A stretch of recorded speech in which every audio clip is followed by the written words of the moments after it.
Hello everyone, আসসালামু আলাইকুম, আদাব। আমি তুহিন তালুকদার, ফার্মাসিস্ট। তো আজকে আপনাদের সাথে যে টপিক নিয়ে আলোচনা করব সেটা হলো আর্থ্রাইটিস বা বাত ব্যথা। আমাদের সকলেরই বাসায় বাবা মা, বৃদ্ধ দাদা দাদি, নানা নানি আছেন।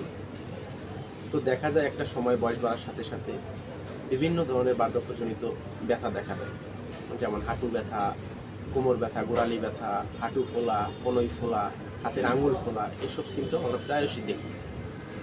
তো আমরা যেটা করি, এইসব সিমটম দেখা গেলে যে বাজারের ফার্মেসি থেকে বা এলাকার হাতুড়ে ডক্টর থেকে ট্রিটমেন্ট গ্রহণ করি।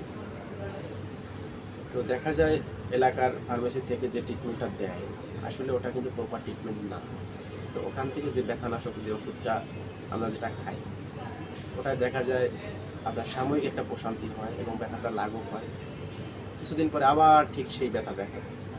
তো এখন আর্থ্রাইটিসের জন্য চিকিৎসা ব্যবস্থা অনেক উন্নত। সঠিক ট্রিটমেন্ট নিলে বা ফিজিওথেরাপি নিলে আর্থ্রাইটিস ব্যথা পুরোপুরি সেরে যায়। তো আপনাদের বলবো, আপনারা এই ধরনের ভুল চিকিৎসা না নিয়ে আপনারা রেজিস্টার্ড ডক্টরের শরণাপন্ন হন এবং ফিজিওথেরাপির যে ট্রিটমেন্ট আছে আপনারা সেটা ডক্টরের পরামর্শ অনুযায়ী গ্রহণ করুন। আপনারা সুস্থ হবেন, ভালো থাকবেন।